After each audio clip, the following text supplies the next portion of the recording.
but it's not. You know, you get arguably about as much energy in the ethanol as you put into it in farming, which is highly petroleum intensive. You know, so if you're not getting more energy out of it, then you're not making any improvement in your situation at all. And in fact, there are some studies that show that you get less energy in the ethanol than you put into producing it. That's stupid. The main thing about ethanol seems to be that it really revitalized rural communities. It made more profit for the farmer. Right. Yeah, it made more profit for the farmers. You know, it also degraded the whole landscape. Right. As they began putting marginal land back into production. Right. Yeah. Want to continue? Absolutely. Chapter 7. Start increased use of ethanol. Oh, perfect. Increased use of ethanol and biodiesel was projected to reduce carbon dioxide by 8 million to 13 million metric tons based on the prospect of a 7.5 billion gallon renewable fuels standard. The role of the RFS was to reduce greenhouse gas emissions while helping to stem, in some way, oil imports that peaked in 2005 at 3.7 billion barrels. Ethanol from corn would need emissions 20% lower than gasoline. The ethanol industry has since argued ethanol's emissions are at least 34% lower than gasoline. Petroleum and environmental groups have countered that taking the whole life cycle of corn and the indirect impact of ethanol on global corn markets, that ethanol ends up releasing higher emissions than gasoline. Right, similar to what you had just said. By July, President Bush was in New Mexico to sign the 2005 Energy Policy Act. It set a renewable fuel standard of 7.5 billion gallons of ethanol by 2012.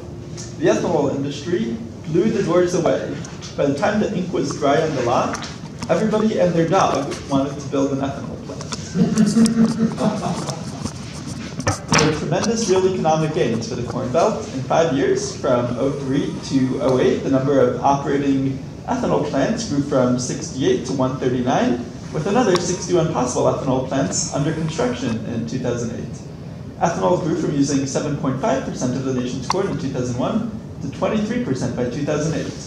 By 2012, ethanol was using just under 40%, or about 5 billion bushels of corn every year. Corn prices that averaged $1.86 a bushel in 2000 and $1.89 a year before would fluctuate but stay under $3 a bushel until 2007, when prices averaged $3.39 a bushel. So that's about double. The market year average hasn't been below $3 a bushel since the 2005-2006 crop year. Just go ahead and keep reading the next. Sure. So the farmers were way ahead. Yeah, they were making money. Yeah. It went up to $8 a bushel. When they increased the renewable fuel standard to 35 billion bushels, it went up to $8, and then it crashed again. So just start. You didn't read the whole thing. So yeah, absolutely. In February 2007, then House Agriculture Committee Chairman Colin Peterson of Minnesota expressed some worries that if lawmakers went above the then 7.5 billion gallon mark. Some worries lawmakers. Peterson was disenchanted that ethanol policy was shaped by the Energy and Commerce Committee rather than the House Aggies. He wanted to see how biofuels could evolve with the promise of cellulosic ethanol.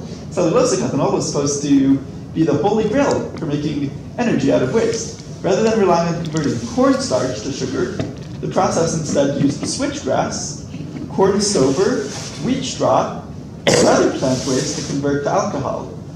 A cocktail of enzyme proteins break down the material to usable sugars to ferment the ethanol. At the time, ethanol was a golden child in Washington because it was a positive bipartisan effort between the White House and Congress.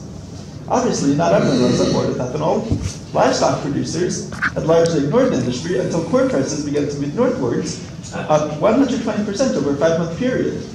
Calves had seen a rapid price drop of about 150 a head, or about 20% over the same frame. Livestock groups became more vocal over ethanol subsidies, such as the 51-cent blender's credit, and had even started banding with old foes, environmentalists, to oppose ethanol expansion. More study was needed on distilled grains. Work should be done to see how cow-calf operators can use the ethanol byproduct, as well as ways to reduce the impact of more highly concentrated phosphorus in distilled grains that translates into more phosphorus in manure. The phosphorus largely goes into the front end of the cow or hog and right out of the back. So those manure applications build the phosphorus in lagoons or manure pits and then get spread as fertilizer on land. 3 times the phosphorus in the bushel means 3 times the phosphorus going downstream. Phosphorus is the main cause of algal blooms in lakes and ponds across the country. Algal blooms go somewhat hand in hand with the growth of dead zones, such as the one in the Gulf of Mexico. Still, ethanol was riding a wave. The Energy Independence and Security Act of 2017 got a lot of agricultural backing with plans to boost the renewable fuel standard. Okay, I'll just add here that to bring this up to date, there are some farmers in Arkansas, big farmers, like over 5,000 acres, that are really concerned about these dead zones and are practicing no-till, which they find the no-till they can use less fertilizer. So there is some attention to this, with less fertilizer, less going into less nitrous oxide or whatever phosphorus going into the. So Is it fairly organized, do you think? Is it organized and happening in kind of really broad way, or is Well, it just these are people big that farmers. believe in conservation but not more? They're still using dicamba because they're huge farmers, but they're trying to use less. I mean, there's definitely an I interest. thought they put a time period on it where certain times of the year you can't use it at all, or did that get voted down? You know, I don't know about that. I don't know. But I don't know if we'll get to this part because we don't have a whole lot of time, but a lot of big retailers, Walmart and big companies, PepsiCo, Monsanto are demanding that the farmers practice more conservation because it makes them look better for their consumers. It's something called climate smart agriculture, which is really conflicted because basically it's them looking good. It's more lip service to conservation practices. But there is a call for farmers to practice. One related issue is the sugar policy and tariffs on imported sugar, which is typically cane sugar. And cane sugar is usually more efficient to produce.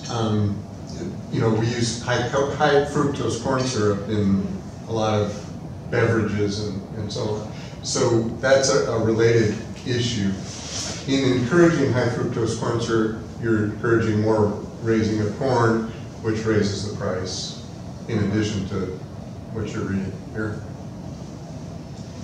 Dick, you want to read the next part? Yeah, he makes a contribution today.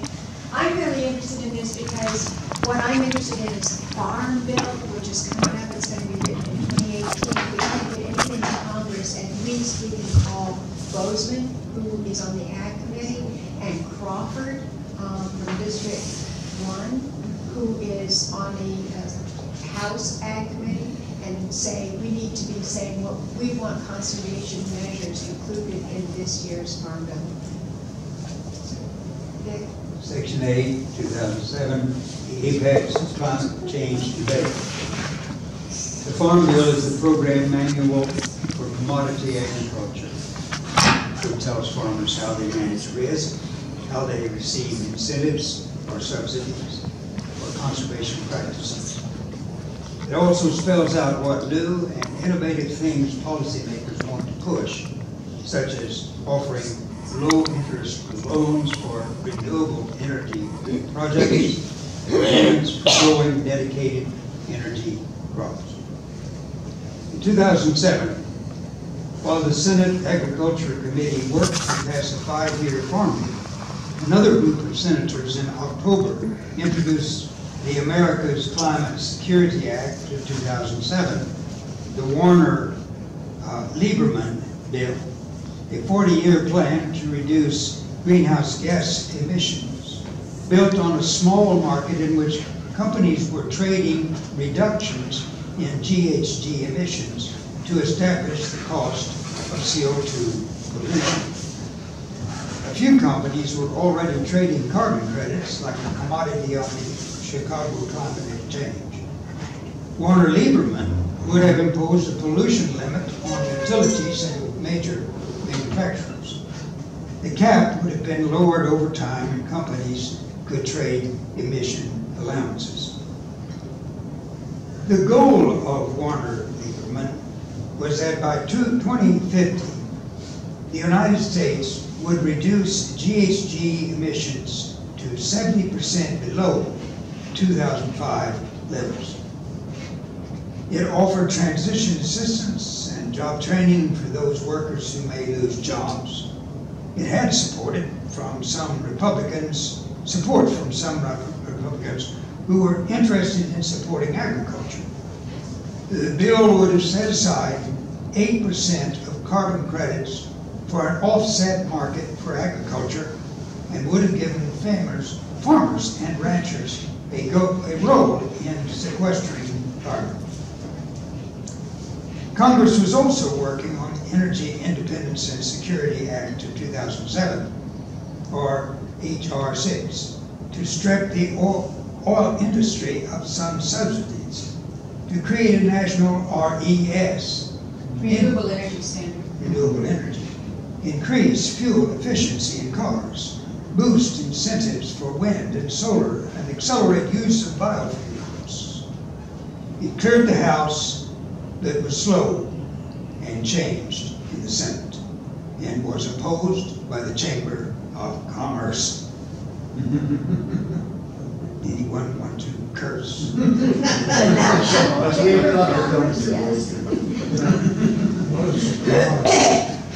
It was passed in 2007 with 21 billion in tax increases on fossil fuels removed, as well as a 15% RES.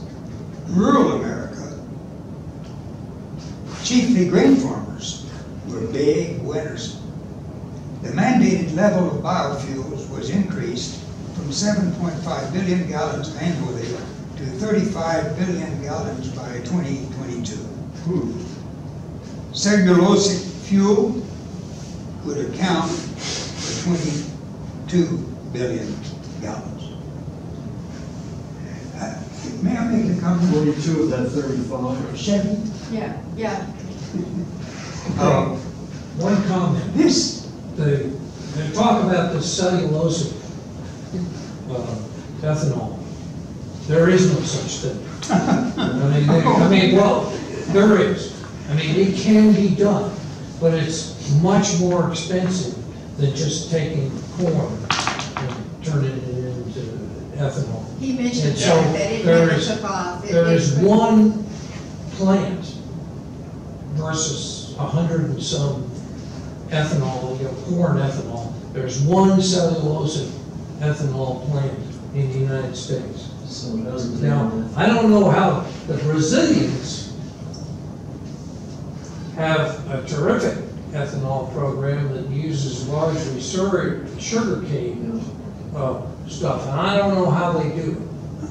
But, maybe, if we were smart, I realize that's more we would look to Brazil and find out how they do it, because we can't. Yeah, he mentions that it was not done with cellulosic ethanol could not take on. Dave, you had a comment? Yes, this passage follows a practice throughout this essay, don't you feel, of confusing small farmers and big commodity corporate farmers. because there has to be a big distinction made. And he doesn't do that out here. So Actually, it's probably because I left it out. He does talk about small farmers and large farmers, but I couldn't leave every, I did leave a lot in, you got to remember it through. I think you left a lot in. It's really hard for me to, I mean, so this is such valuable information, how can I leave this out? He probably considered that. Later on, he does get into a difference between small farmers, and he gets into a difference between farmers who are actually have been practicing conservation for years and years and years, trying to preserve the prairie, practicing no-till, practicing cover cropping, and they have problems in dealing with policies that don't support them, like not being able to get crop insurance if they're cover cropping, that sort of thing. So where are we now? So there's still some more in section 8. So every time I said farmer, I've had farmers throughout here, you're to think corporate, big farm, big commodity farmers. Now, there's a subsection of section 8 called oil takes corn for a ride. Well, go ahead and read that. 2008. He's been talking about 2007, now he moved to 2008. 2008 commodity prices spiked. The ethanol boom translated into corn becoming pegged to the price of oil. Higher oil prices meant it was cheaper to buy more ethanol, so ethanol began using more and more corn. Corn went up to $8 a bushel from below $3. The oil industry's scapegoat for rising gas and corn prices became ethanol. Republican senators wanted to waive the ethanol mandate, depending on the region. The livestock industry wanted to waive the mandate, while corn states wanted to keep it.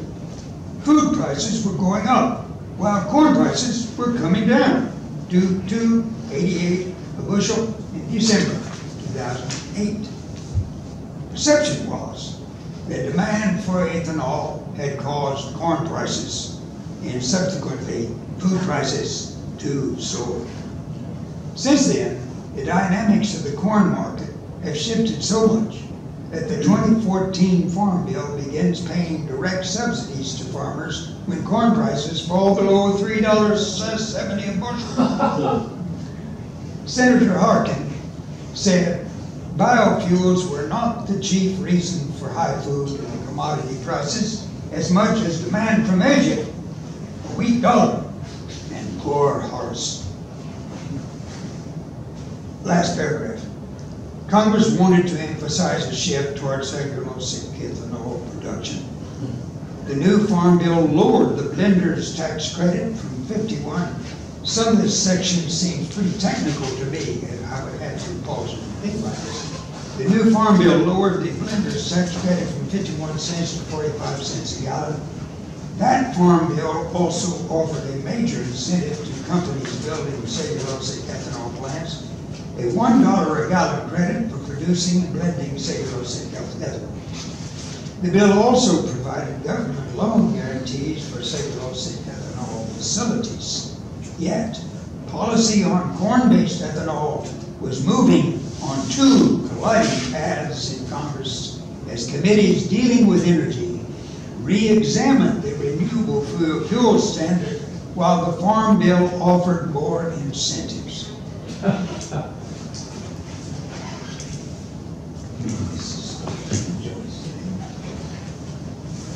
Nine, top moves to climate change. A, Warner-Lieberman doesn't pass, but the tone of talk in 2007-8 about global warming raises the possibility of serious climate change policy on a national level. Farmers were told they would find themselves in the middle of debates over incentives and potential regulatory controls from state, national, and global rules on global warming. B, EPA cited that agriculture accounted for about 8% of U.S. Fossil fuel emissions, now said to be 9%, but that American farmers and foresters could possibly offset as much as 25% of the country's total emissions. Forestry is the biggest carbon sink, removing about 775 million metric tons of CO2 out of the air every year, according to the EPA. Ag soil carbon stocks can take about 23 million metric tons, but converting land to cropland releases about 16 million metric tons. million metric tons of CO2 a year. Urban tree stocks take out nearly 90 Million metric tons. Okay, million metric tons of CO2 equivalent. C, the three major carbon sinks are forests in the east, south, and northwest, cropland in the Midwest and plain states, and grasslands in the plains and much of the west. I might add, though, that in the northwest, a lot of those forests have been burning. That's true. Okay. And in California, yeah, it's true. Yeah, not only California, but as far north as Seattle and up into Canada, the forests have been burning. So I don't know what kind of effect that's going to have. It's releasing a huge amount of CO2. Oh, Yeah. There's drought in other areas, even if they don't burn, it causes them not to grow so much, not to absorb so much carbon. Plus, there's pine bark beetle throughout the west that just decimated forests. yeah. That's a global warming effect, too, I Yeah. think. It is. Because of the warming climate, the beetle can invade new areas. But even when it burns, 50% of the biomass of a tree is underground. So as long as you've got a growing condition, a condition where trees can grow, 50% of it is being sequestered. So, As it Decays, it's, yeah, it depends on how it right? decays. So like the Yeah. Amazon forest is killing. Avoiding any disturbance of the soil is the main goal to sequestering soil organic carbon. Congress created the Conservation Reserve Program in the 1985 Farm Bill to take marginal land out of production and pay farmers to do so. The Conservation Reserve Program has fallen from 35 million acres to 25 million acres over the last decade. But sequestering carbon meant money could be made depending on the value of carbon offsets per ton. As high as 9 billion could be made depending on the value of carbon offsets per ton. Oh, I read that. Billion a year of carbon offsets had a value of $15 a ton. A cap and trade scheme would provide real opportunities for farmers, but they would be lucky to break even with higher prices of fertilizer, machinery, and supplies. There were also the questions of how well carbon in the ground would stay out of the atmosphere, and if there would be compensation for actions that landowners would be doing anyway, though less than half of farmers avoid tillage. The corn boom of 2008 was incentivizing farmers to pull land out of the CRP to farm it. There was too much demand to leave land idle, and 2.7 million of acres alone in the northern prairie were converted from grasslands to crops between 2008 and 2012.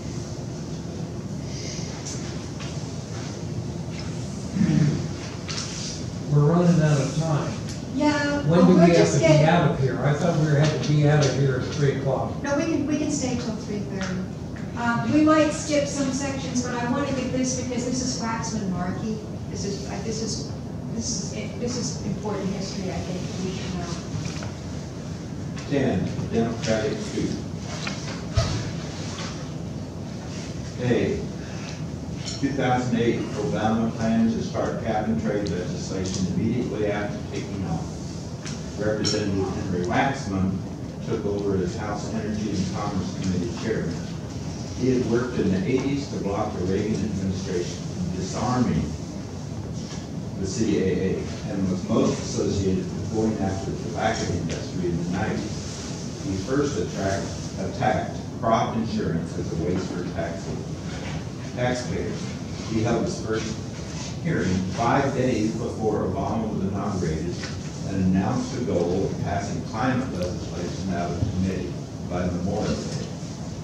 There was a 60-vote Democratic majority in the Senate. The farm lobbies in 2009 laid out some key principles for the role of agriculture to play in a greenhouse gas C&T system, cap and trade system, saying that agriculture and forestry should sequester carbon and reduce emissions from animals through methane digesters.